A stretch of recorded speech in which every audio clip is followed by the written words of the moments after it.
ये मूवी है 300 जाबाज योद्धाओं के ऊपर जो सामने खड़े लाखों दुश्मन से भिड़ जाते हैं। आखिरी में जीतता कौन है ये देखने के लिए आपको मूवी पूरी देखनी होगी। तो मूवी की शुरुआत में हमें एक छोटा सा बच्चा दिखाया जाता है। उस बच्चे के पैदा होते ही उसकी जांच करी जाती है कि वो बच्चा फिजिकली ठीक तो है, कहीं वो कमजोर या अपंग तो नहीं, क्योंकि स्पार्टा में ऐसे बच्चों को योद्धा बनने की ट्रेनिंग नहीं दी जाती थी। लेकिन अच्छी बात ये थी कि वो बच्चा बिल्कुल ठीक था। जैसे ही वो बच्चा 7 साल का होता है उसकी एक योद्धा बनने की ट्रेनिंग स्टार्ट होती है, जिसके लिए उसे अपने परिवार से दूर रहकर अपने दर्द पर, अपने डर पर विजय पाकर एक योद्धा बनने की ट्रेनिंग स्टार्ट करनी होती है। स्पार्टा में सिर्फ एक ही बात सिखाई जाती थी कि अपने वतन के लिए जान देना सबसे फक्र की बात होती है। ट्रेनिंग के खत्म होने के बाद उन्हें इम्तिहान के लिए एकदम खतरनाक जगह पर भेजा जाता, जहाँ से बचना बहुत ही मुश्किल था। उस सर्द रात में इस वीरानी सी जगह पर उस बच्चे का सामना होता है एक खूंखार भेड़िए से। वो बच्चा अपने डर को भगाकर उस भेड़िए को मार डालता है और जब वो वापस लौटता है तो उसे स्पार्टा का राजा बना दिया जाता है। इस लड़के का नाम था लियोनाइडस।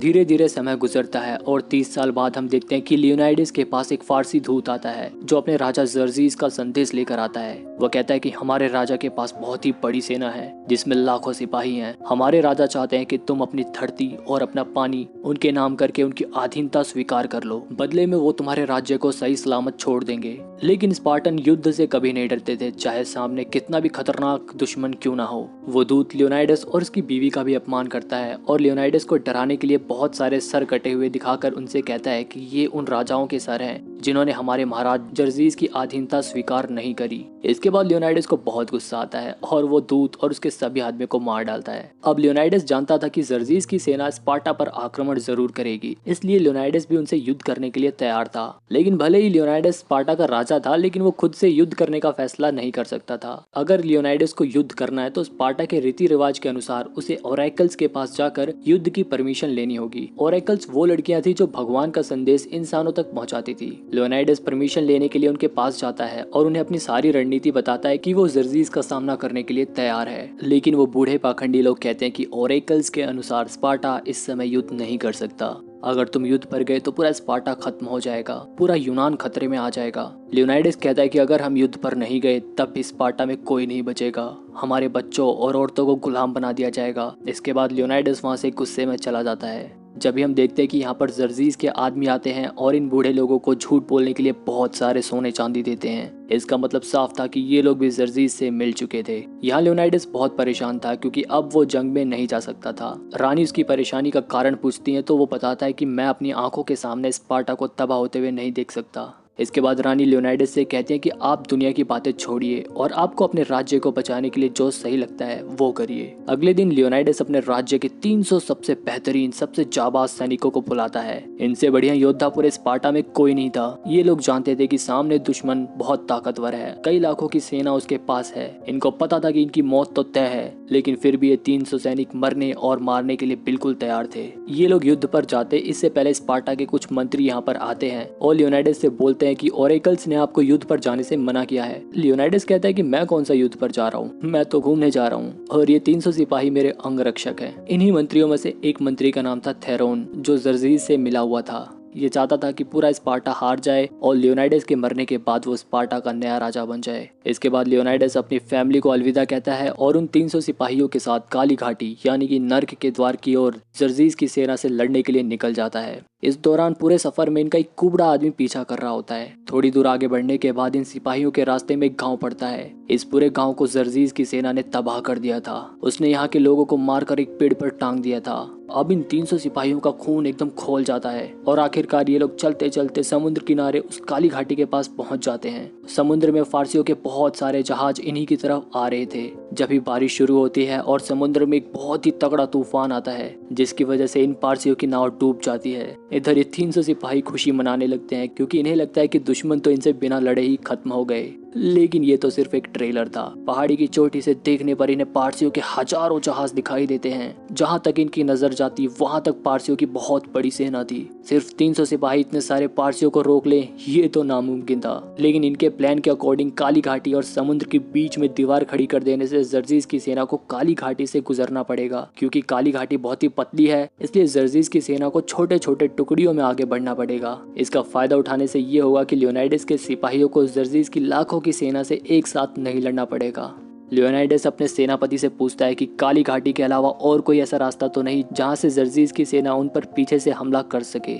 तभी वहां पर एफियाल्टिस नाम का एक कुबड़ा आदमी आता है। ये वही कुबड़ा आदमी है जो इनका काफी देर से पीछा कर रहा था। वो बोलता है कि महाराज, पश्चिम के चट्टान से एक रास्ता है जहां से पारसी हमें चारों तरफ से घेर सकते हैं। एफियाल्टिस बोलता है कि मैं आपकी सेना में शामिल होना चाहता हूँ। मेरे पिता एक स्पार्टन योद्धा थे, लेकिन मैं कुबड़ा पैदा हुआ, इसलिए हमें स्पार्टन छोड़कर जाना पड़ा। मैं युद्ध में आपके साथ लड़कर अपने पिता का नाम रोशन करना चाहता हूँ। मुझे मेरे पिता ने युद्ध भी सिखाया है। लियोनाइडस उसके साहस की प्रशंसा करता है। लियोनाइडस कहता है कि कुबड़े होने की वजह से तुम अपनी ढाल ऊपर नहीं उठा सकते और युद्ध में हमारा हर सिपाही अपने बाएं तरफ के योद्धा को अपनी ढाल से बचाता है और एक भी कमजोर कड़ी हम सबको खत्म कर सकती है। इसलिए मेरे दोस्त, मुझे माफ कर दो, तुम नहीं लड़ सकते। अगर तुम हमारी मदद ही करना चाहते हो तो तुम युद्ध में जख्मी होने वाले सैनिकों की मदद करना। इस बात से एफियाल्टिस का दिल टूट जाता है और वो गुस्से में यहाँ से चला जाता है। वहीं फारसियों की पहली टुकड़ी लियोनाइडस की सेना की तरफ बढ़ती है और ये 300 सिपाही जर्जीज की हजारों सैनिकों की इस टुकड़ी को बहुत बुरी तरह मारते हैं और कुछ सिपाहियों को तो ये डरा डरा कर पहाड़ी से नीचे समुद्र में गिरा देते हैं और इस तरह से इनकी पहली भिड़ंत में लियोनाइडस की जीत होती है।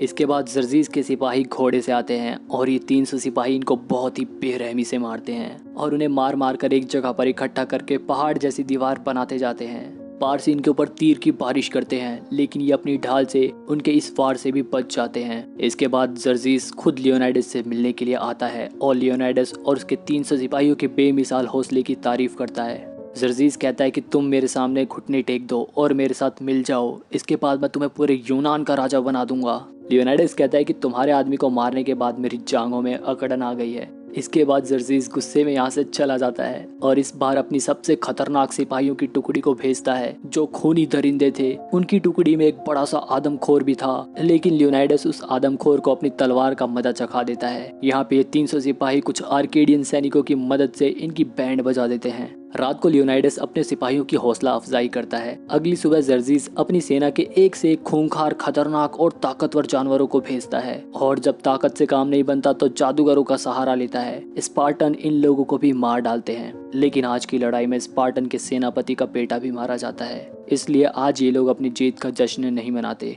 वहीं जर्जीस भी बहुत ही ज्यादा गुस्से में था और वो अपने हार के आने वाले लोगों को खुद ही मरवा देता। एफियाल्टिस को स्पार्टन ने अपनी सेना में शामिल नहीं किया था, इसलिए वो गुस्से में जर्जीस से मिल जाता है। जर्जीस उसे बहुत सारे सोने चांदी देता है और उसे हर वो चीज देता है जो उसे चाहिए थी और इसके बदले में एफियाल्टिस उसे वो रास्ता बता देता है जहाँ से वो स्पार्टन को घेर सकते थे। वहीं स्पार्टा में लियोनाइडस की बीबी वहाँ के सभी मंत्रियों को मनाने की कोशिश करती है ताकि स्पार्टन की सारी सेना लियोनाइडस की मदद करने के लिए भेजी जा सके। जैसा कि मैंने आपको बताया था कि थेरोन नाम का ये मंत्री जर्जीस से मिला हुआ था, इसलिए वो सभी मंत्रियों को लियोनाइडस के खिलाफ भड़काता है और रानी के बारे में भी गलत बोलता है। इसलिए गुस्से में आकर रानी उसे चाकू से मार देती है। थेरोन के नीचे गिरते ही उसके कपड़ों से बहुत सारे सोने के सिक्के गिरते हैं जिन पर जर्जीस की फोटो छपी हुई थी। सभी मंत्री समझ जाते हैं कि ये जर्जीस से मिला हुआ था, इसलिए ये लोग अपनी पूरी सेना को लियोनाइडस की मदद के लिए भेजने के लिए तैयार हो जाते हैं। वहीं एफियाल्टिस जर्जीस की सेना को वो रास्ता दिखा देता है जहाँ से वो स्पार्टन को चारों तरफ से घेरना शुरू कर देते हैं। यहाँ पर एक आर्केडियन इन लोगों को ऐसा करते हुए देख लेता है और वो भागकर लियोनाइडस के पास जाकर कहता है कि हमें यहाँ से भागना होगा। जर्जीस की सेना कल सुबह तक हमें चारों तरफ से घेर लेगी और हम सब मारे जाएंगे। लियोनाइडस कहता है कि स्पार्टन्स कभी पीठ दिखाकर नहीं भागते, हम मारने या मरने से बिल्कुल भी नहीं डरते। आर्केडियन यहाँ पर अपनी सेना के साथ इन 300 सिपाहियों को अकेला छोड़कर भाग जाता है। लियोनाइडस अपने एक आदमी को बुलाता है जिसका नाम डेलियोस होता है और उसे बोलता है कि तुम वापस स्पार्टा जाओ, वहाँ सबको हमारे योद्धाओं के बहादुरी की कहानियां सुनाना, उन्हें बताना कि हम स्पार्टन्स अपनी आखिरी सांस तक लड़े। लियोनाइडस उसे एक लॉकेट देता है और कहता है कि इसे रानी को दे देना। इसके बाद डेलियोस स्पार्टन की तरफ निकल जाता है। इधर अगली सुबह जर्जीस की सेना स्पार्टन्स को चारों तरफ से घेर लेती है। जर्जीस का दूत एक बार फिर से लियोनाइडस से कहता है कि अगर तुम अपने हथियार डालकर जर्जीस के सामने घुटने टेक दो तो हम तुम्हें माफ कर देंगे। एफियाल्टिस भी लियोनाइडस से कहता है कि तुम इनकी बात मान लो, तुम्हारे एक फैसले से हमारे स्पार्टन भाइयों की जान बच सकती है। इसके बाद लियोनाइडस अपने बचपन की वो सर्द रात याद करता है जब उसने उस खतरनाक भेड़िए को मारा था। लियोनाइडस अपना कवच, अपना भाला सब कुछ नीचे फेंक देता है और एफियाल्टिस से कहता है कि मेरे भाई, तुम्हारी उम्र बहुत लंबी हो। इसके बाद लियोनाइडस अपने घुटनों पर बैठ जाता है और अपनी पत्नी को याद करता है। जब भी लियोनाइडस अपने सेनापति को आवाज मारता है और वो पीछे से उछलता हुआ आता है और जर्जीस के दूत को मार डालता है। जर्जीस की सेना इन सिपाहियों पर हमला करने लगती है। लियोनाइडस अपना भाला पूरी ताकत से जर्जीस की तरफ फेंकता है,